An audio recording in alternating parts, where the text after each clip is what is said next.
Sir जो ये मत्स्य संसाधन विभाग से एक अभी जो एडवर्टाइज आया है, मैं देख रहा हूँ इस वक्त। आज के पेपर में। जी जी। हाँ। इसमें कुछ योजना है जिस पर 50% अनुदान सरकार की तरफ से बताया जा रहा है यहाँ पर। हाँ। तो जो आय का नाम रखा गया है, जैसे तालाब मत्स्यिकी हेतु उन्नत इनपुट योजना है, मत्स्य बीज उत्पादन है, मत्स्य बीज हैचरी है, और ट्यूबवेल तथा पंपसेट अधिष्ठापन योजना है। तो इस योजना के बारे में आप विस्तृत जानकारी देंगे, साथ ही साथ ये बताएंगे कि कौन लोग इसके लिए एलिजिबल हैं, और जो ऑनलाइन की प्रक्रिया रहेगी वो क्या रहेगी, चयन की प्रक्रिया रहेगी वो क्या रहेगी, विस्तार से बताएंगे आप। मैं आपकी वॉइस को भी रिकॉर्ड कर रहा हूं ताकि जो ऑडियंस है यहाँ पर वो अच्छे तरीके से समझ पाए। एक पिछले वीडियो में हमने इसके बारे में जानकारी दिया था, लेकिन पूरी विस्तृत जानकारी नहीं होने के कारण अधूरा जानकारी दे पाया था। तो मैं सोचा कि आपसे एक बार इसके बारे में विस्तृत जानकारी ले लूँ और अपने ऑडियंस के साथ शेयर कर दूँ। जी देखिए, ये जो हमारा जो स्टेट का जो स्कीम है, जी जी, ठीक है ना जी, ये है आपका तालाब का विकास एवं जीर्णोद्धार योजना। जी, ये है सभी श्रेणी के आवेदकों के लिए है। जी, मतलब किसी ऐसा नहीं है कि किसी कास्ट के लिए अलग से है, सभी कास्ट के इसमें अप्लाई कर सकते हैं। जी, ठीक है ना जी। अब इसमें क्या है कि ये 4 स्कीम है। पहला आपका अवयव का नाम है तालाब मत्स्य हेतु उन्नत इनपुट की योजना। जी, ठीक है, वो आपका 1.5 लाख रुपया प्रति हेक्टेयर है। जी, ठीक है ना। इसमें आपको मत्स्य बीज, मत्स्य आहार और मैन्यूरिंग और दवा, ठीक है। इसमें आपका मछली का बच्चा भी आपका है, ऐड है, मछली का आहार भी ऐड है। ठीक है, और इसमें जो तालाब में जैसे हम जैविक या रासायनिक खाद देते हैं, ठीक है ना, वो भी है इसमें। और दवा, जैसे मान लिया कि किसी तरह का अगर तालाब में पालन हो रहा है, मछली पालन, अगर किसी तरह का डिजीज हो जा रहा है तो उसके लिए मेडिसिन की जरूरत पड़ती है, तो इसमें ये भी है, दवा भी है। ये 1.5 लाख रुपया प्रति हेक्टेयर है। इसमें 50% सब्सिडी है। जी, लागत का 50%।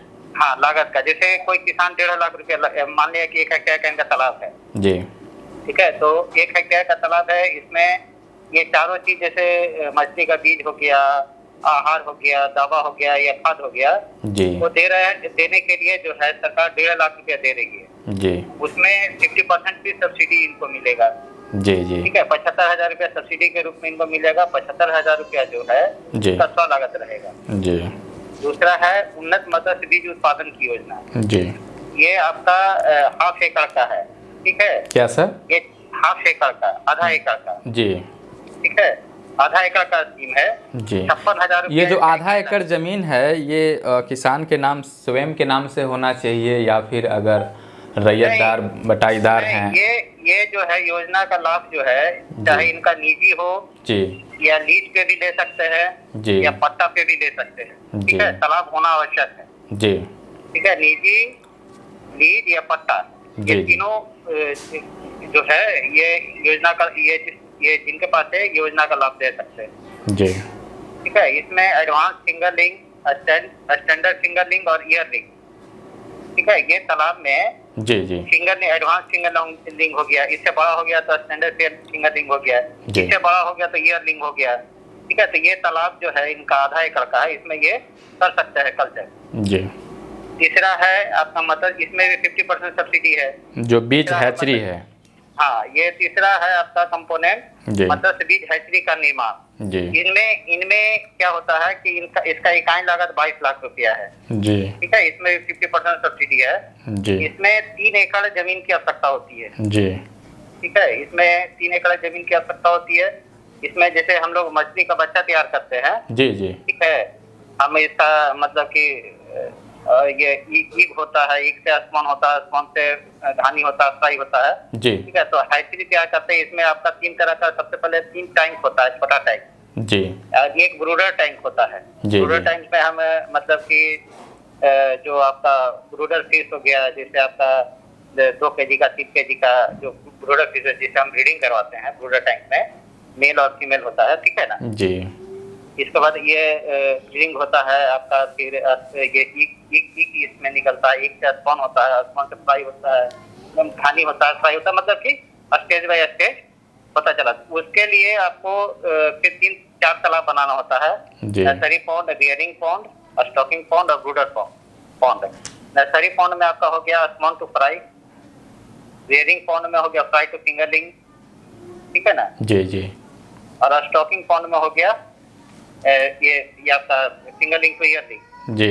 और ब्रूडर पॉन्ड जो होता है, ब्रूडर पॉन्ड में आपका हो गया जैसे आपका 1 साल से ऊपर का मछली हो गया जी, ठीक है ना, उसको रखते हैं उसमें। तो ये 4 तरह का इसमें ये होता है, पॉन्ड होता है और ये 3 टैंक होता है और एक ब्रूडर टैंक होता है जी। स्पॉन्ड टैंक होता है 3 और एक ब्रूडर टैंक होता है जी। तो इसके लिए 3 एकड़ की आवश्यकता पड़ती है जी, ठीक है। चौथा हो गया ट्यूबवेल तथा पंप सेट। जी। अब मानिए कि जिनका तालाब है जी, ठीक है, अब तालाब है उनके पास पानी की व्यवस्था नहीं है, दूर दूर से हाँ हाँ, ऐसा लग रहा है वहीं पे वो मान लीजिए पंप वगैरह लगाना चाहते हाँ, हैं। तो इसके लिए जो है सरकार इनको दे रही है, किसान को दे रही है, मत्स्य पालक को जी कि अगर पानी की व्यवस्था नहीं है तो इसके लिए ट्यूबवेल दे रही है जी और साथ में पंप सेट भी दे रही है। जी। 75,000 रुपया इसका इकाई लागत है। इकाई लागत 50,000 रुपया आपका ट्यूबवेल का हो गया जी, और 25,000 आपका पंप सेट का हो गया। तो इसमें अब जैसे इसमें पूरा दे रही है सरकार या फिर इसमें भी 50%? क्या? हाँ, नहीं 50%। 50% लागत इकाई का 50%। हाँ 50%। ये जो चारों जो हमारा अवयव है जी जी ये चारों पे आपका 50% सब्सिडी है जी। अब जैसे मान लिया कि ट्यूबवेल तथा पंप सेट अगर कोई कर मान लिया कि जिनका तालाब है ठीक है, पहले से वो पालन कर रहे हैं या नया तालाब बनाए हैं जी ठीक है, 40 डिसमिल कम से कम इनका तालाब होना चाहिए जी ठीक है ना, तो उसके लिए ट्यूबवेल तथा पंप सेट का ये कर सकते हैं, स्थापित कर सकते हैं जी 50% सब्सिडी है जी ठीक है।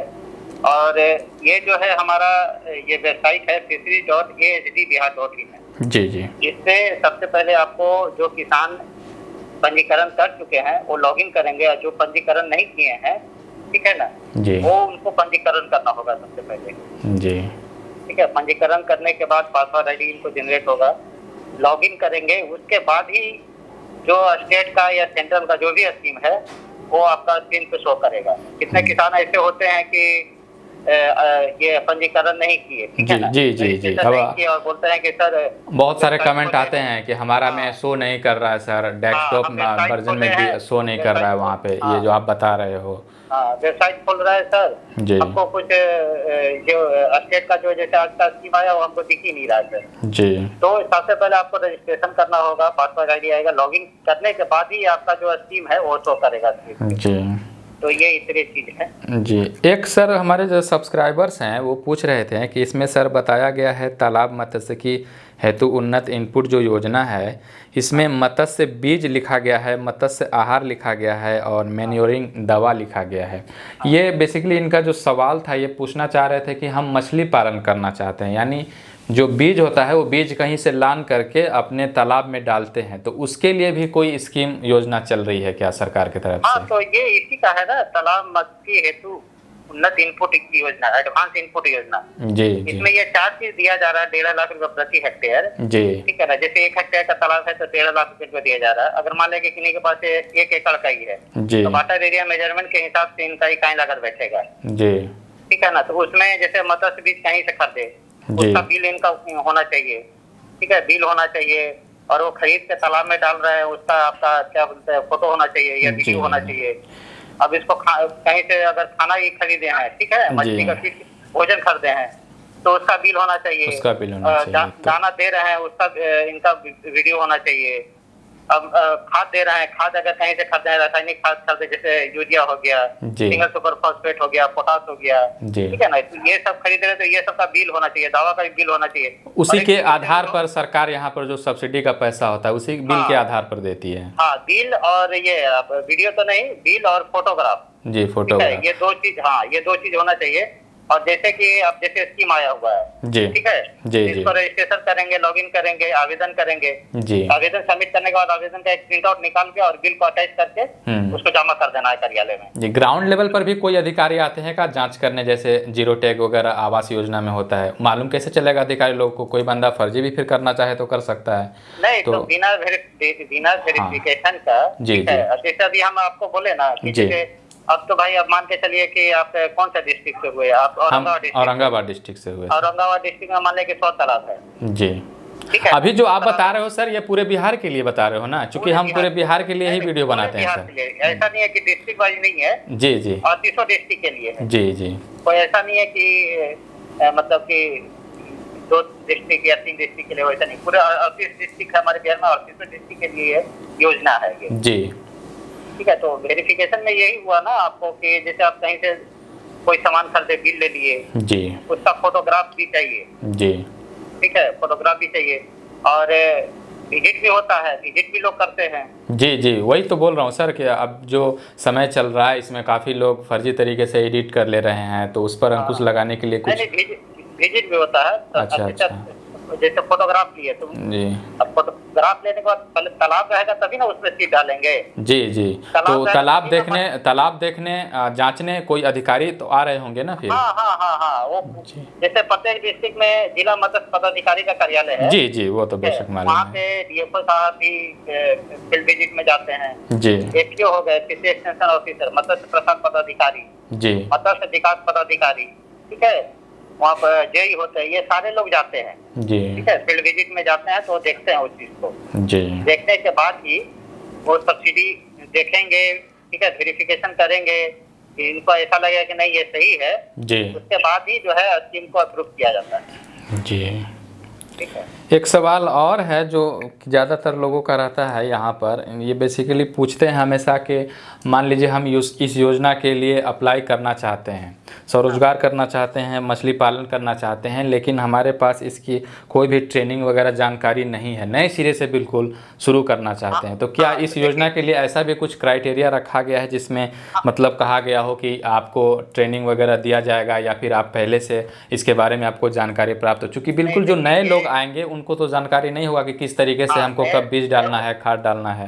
हाँ, नए लोग जैसे आएंगे जी, ठीक है, तो ये हमारा जो मत्स्य विभाग है जी, वो ट्रेनिंग भी प्रोवाइड करवाती है। जी, ठीक है, जैसे कि अभी आपका ट्रेनिंग का प्रोवाइड किया जा रहा है, ऑनलाइन आवेदन किया जा रहा है, जी, मांगा जा रहा है। जी, ठीक है, तो जो इच्छुक मत्स्य पालक किसान है वो कर रहे हैं आवेदन, ऑनलाइन आवेदन कर रहे हैं। हाँ, या चाहे उनको इस योजना के बारे में जानकारी हो ना हो, वो उनको चयन के बाद यानी चयन प्रक्रिया के बाद वहाँ पर ट्रेनिंग वगैरह दिया जाता है? नहीं, चयन प्रक्रिया के बाद नहीं। अब जैसे मान लिया कि अभी जैसे मान के चलिए हम है, ठीक है, जी जी, अब हम सोच रहे हैं कि चलो भाई हम अभी मेरे पास कोई बिजनेस नहीं है, नौकरी है, खत्म हो गया, चलो भाई घर में है अपना रहेंगे, परिवार को भी देखेंगे और साथ में हम घर में अपना बिजनेस करेंगे। तो हम अपना वेबसाइट पे जाएंगे पहले fishery.sd बिहार से, उस पर हम देखेंगे, या पेपर में भी हमारा ऐड आता है, ठीक है ना, कि जिन मत्स्य भाई बंधु को अगर प्रशिक्षण लेना हो वो ऑनलाइन आवेदन कर सकते हैं इस वेबसाइट पे। जी, ठीक है, तो इसके लिए भी वही प्रोसीजर, रजिस्ट्रेशन करना है, लॉगिन करेंगे जी। उसमें वेबसाइट ये आपका लॉगिन करने के बाद मत्स्य पालन के प्रशिक्षण हेतु आवेदन जी, उसको फिलअप करना है। फिलअप करने के बाद जो है इसका एक सबमिट करने के बाद इसका एक आवेदन पत्र का एक कॉपी जो है वहाँ जिला मत्स्य पदाधिकारी के कार्यालय में जमा करना होता है, सबमिट करना होता है। हाँ, सबमिट करना होता है जी। उसके बाद क्या होता है कि वहाँ से मैसेज आता है, 30 लोगों का बैच रहता है जी, ठीक है, उसमें भी आपको रहेगा राज्य के बाहर या राज्य के अंदर। फॉर्म में 2 ऑप्शन रहता है, ठीक है, कि राज्य के बाहर या राज्य के अंदर। अब मत्स्य पालक भाई किसान अगर उनको ऐसा लग रहा है कि नहीं मैं बाहर घूमना चाह रहा हूँ या बाहर ट्रेनिंग लेना चाह रहा हूँ, तो राज्य के बाहर भी करते हैं, राज्य के अंदर भी करते हैं। जब इनका ये आवेदन कंप्लीट हो जाता है, सबमिट हो जाता है, वहाँ जमा कर देते हैं जिला मत्स्य पदाधिकारी कार्यालय में। जी जी, 30 लोगों का बैच रहता है, जब एक बैच में 30 लोग हो जाते हैं तो उनको भेजा जाता है जी। जो ट्रेनिंग का कुछ पे करना पड़ता है क्या यहाँ पे? हाँ, देखिए राज्य के बाहर जो है 200 रुपये है, 200, ठीक है, राज्य के अंदर 100 रुपये है, 100 रुपये, ठीक है ना। ये 100 रुपये कब पे करना होता है, एक मंथ का या फिर? नहीं, आवेदन के साथ में ही। आवेदन के साथ में, उसके बाद ट्रेनिंग का खर्च और खाने पीने की रहने की व्यवस्था, वो सारा आपका आने जाने का फेयर हो गया, रहने का, खाने का, सब वो आपको विभाग देती है। अच्छा, बहुत अच्छी बात है, यहाँ पर आने जाने का खर्च सब विभाग दे रही है। सारा चीज सरकार। जो मेन दस्तावेज लगेगा सर इस योजना के लिए? ट्रेनिंग में मेन दस्तावेज आपका शैक्षणिक योग्यता हो गया, पहचान पत्र हो गया जी, पासपोर्ट साइज फोटो हो गया जी। शैक्षणिक योग्यता यहाँ पर इसको क्लियर थोड़ा सा करेंगे, इसके लिए भी रखा गया है मैट्रिक पास ही होना चाहिए या फिर उसके नीचे वाले भी चलेंगे? ऐसा कुछ नहीं है जी जी, मैट्रिक पास होना चाहिए जी। जहाँ तक मान लिया कि मान के चलिए कि हम 8 क्लास तक पढ़े, जी। ठीक है, अब हमको माने कि हम नहीं पढ़ेंगे या घर में मेरे को पैसे का थोड़ा सा दिक्कत है, जी, इसके कारण पढ़ाई छोड़ दे रहे हैं। जी, तो ऐसा नहीं होता है, ऐसा नहीं है कि आप मैट्रिक पास हो, इंटर पास हो, जी, ऐसा नहीं है। अगर आपके पास ऐसा लग रहा है कि हमारे पास नॉलेज है, जी, ठीक है, हमको पढ़ाई में मन नहीं लग रहा, हमको इस चीज में मन लग रहा है, जी, जी, ठीक है, तो आप कर सकते हो। ऐसा नहीं है कि मैट्रिक और इंटर होना जरूरी है। जी, जी, बहुत अच्छी बात बताया आपने। यहाँ पर एक और इंश्योरेंस को भी लेकर के ऐसा पूछ रहे थे कुछ लोग कि मान लीजिए वो पालन कर रहे हैं मछली का और किसी वजह से उनका मान लीजिए लॉस चला जाता है। देखिए, इंश्योरेंस से जो है फिश इंश्योरेंस, ठीक है, वो भी विभाग के द्वारा मतलब कि चालू है। जी, जी, उसमें क्या होता है, इंश्योरेंस से जैसे आप तालाब में मछली पालन कर रहे हैं, जी, ठीक है, अगर मान लिया कि बाढ़ आ गया, जी, जी, ठीक है, तो मछली आपका ये आपका तालाब का मेड़ टूट गया बाढ़ आने के कारण और मछली बह गया, किसी भी आपदा स्थिति में मान लीजिए उनका लॉस चला जाता है। अगर मान लिया कि आपको बाढ़ आ गया उसके कारण, या सुखाड़ हो गया कि तालाब में पानी सूखने के कारण मछली मर गया, जी, या किसी तरह का डिजीज हो गया, बीमारी हो गया, तो उसके लिए जो है विभाग फिश इंश्योरेंस, मछली का इंश्योरेंस जी, प्रोवाइड करवाती है। जी, तो इसमें जो है इंश्योरेंस रहेगा वो उसका मतलब लागत इकाई का कितना मिलेगा? लागत इकाई का वो तो उनको कितना वो सीड उसमें डाले हैं, ठीक है ना, कितना इनका खाने में खिलाने में इसका खर्चा हुआ, ये सारा इनको देना पड़ेगा डिटेल। जी, जी, डिटेल देना पड़ेगा, साथ में फोटोग्राफ भी देना पड़ेगा। उसके बाद जांच होगा, है ना? हाँ, उसके बाद जांच का प्रक्रिया चालू होगा जी। उसके बाद अगर सही पाया गया तो इनको ये इंश्योरेंस मिलेगा।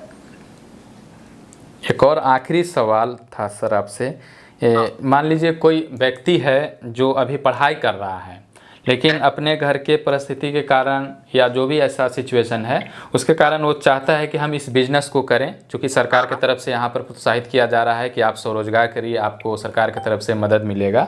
अब वो चाहते हैं कि हम इसके लिए एलिजिबल होकर के मान लीजिए अप्लाई कर देते हैं, तो वो पूछते हैं कि बाद में हमें ऐसा कोई सरकारी नौकरी लेने में दिक्कत तो नहीं होगी ना इसमें? नहीं, वैसा कोई दिक्कत नहीं है कि मान लिया कि आप अभी के टाइम में ही देखिए कि आपका कोरोना जो था, जी, जी, जी, तो बाहर में लोग जॉब कर रहे थे, तो कोरोना के कारण कितने का जॉब चला गया। जी, जी, बहुत बात है। ये लोग ऐसा नहीं है कि वहाँ जॉब कर रहे हैं, यहाँ कल्चर कर रहे हैं, मछली पालन कर रहे हैं, तो उनका फिर वहाँ पे जाएंगे तो इनको रखा नहीं जाएगा। जी, या गवर्नमेंट जॉब में ही ऐसा है नहीं कि इनको नहीं रखा जाएगा। जी। अब जैसे बेरोजगार है तो बेरोजगार है तो कर सकते हैं, वैसा नहीं है कि नहीं कर सकते हैं, बेरोजगार है कर सकते हैं जी। और इनको क्या बोलते हैं गवर्नमेंट जो बहाली है उसमें भी अप्लाई कर सकते हैं। जी। और एक बात और पूछनी थी आपसे, जैसे इसके लिए चयन की जो प्रक्रिया है, मान लीजिए अगर आंकड़ा 100 रखा गया है कि हमें 100 लोगों को यहाँ पर इस योजना का लाभ देना है और एक ज़िले से बहुत ज़्यादा अगर फॉर्म अप्लाई हो जाता है तो चयन की जो प्रक्रिया होगी वो क्या होगी? यहाँ जो है भौतिक लक्ष्य मिलता है प्रत्येक डिस्ट्रिक्ट को। जी, जी, ठीक है ना, प्रत्येक डिस्ट्रिक्ट को भौतिक लक्ष्य मिलता है। मान के चलिए कि उन्नत इनपुट योजना है, जी, ठीक है ना, एक योजना उठा लीजिए आप, उन्नत इनपुट योजना, जी, तो डिस्ट्रिक्ट को लक्ष्य दिया जाता है। जी। भौतिक लक्ष्य आपका डिस्ट्रिक्ट का 1000 हेक्टेयर है, ठीक है, तो जैसे मान लें कि 1000 हेक्टेयर का वाटर एरिया है तालाब का, मतलब कि पार्ट में, ठीक है ना, तो ट्यूबवेल पंप सेट ये आपका ये क्या बोलते हैं एडवांस इनपुट स्कीम जो है, उन्नत इनपुट योजना, जो आपका मदद सीड हो गया, जी, जी, ठीक है ना, जी। तो भौतिक लक्ष्य के अगर 1000 हेक्टेयर है, ठीक है ना, तो भौतिक लक्ष्य के ही ये हिसाब से इनको दिया जाएगा। अब 1000 हेक्टेयर ये भी हो सकता है कि 10 फार्मर में भी हो जाए, जी, ये भी हो सकता है कि इसमें 90 फार्मर में भी पूरा हो, ठीक है ना, तो ये डिपेंड करता है कि कौन सा फार्मर का वाटर एरिया कितना है, जी, उसके हिसाब से तय करती है, उसके हिसाब से ही होता है। जी, क्या नाम बताया था सर आपने अपना? संजीव कुमार। तो सो फ्रेंड्स, आपने देखा यहाँ पर पशु एवं मत्स्य संसाधन विभाग से संजीव कुमार हमारे साथ जुड़े थे, जिन्होंने आपको बड़े ही अच्छे तरीके से यहाँ पर समझाया इस योजना के बारे में। एलिजिबिलिटी क्राइटेरिया जो रखा गया है वो क्या है, कौन से लोग इसके लिए आवेदन कर सकते हैं। आप में से बहुत सारे लोग बहुत सारे सवाल पूछ रहे थे जिनका जवाब संजीव कुमार ने आपको दिया है। तो होप आशा करते हैं ये वीडियो आपको पसंद आया होगा। संजीव कुमार जी, आपका बहुत बहुत धन्यवाद। धन्यवाद। Thank you very much sir. Okay, bye. मिलते हैं किसी नेक्स्ट वीडियो में एक और फ्रेश टॉपिक के साथ। वीडियो देखने के लिए आप सभी का बहुत बहुत शुक्रिया।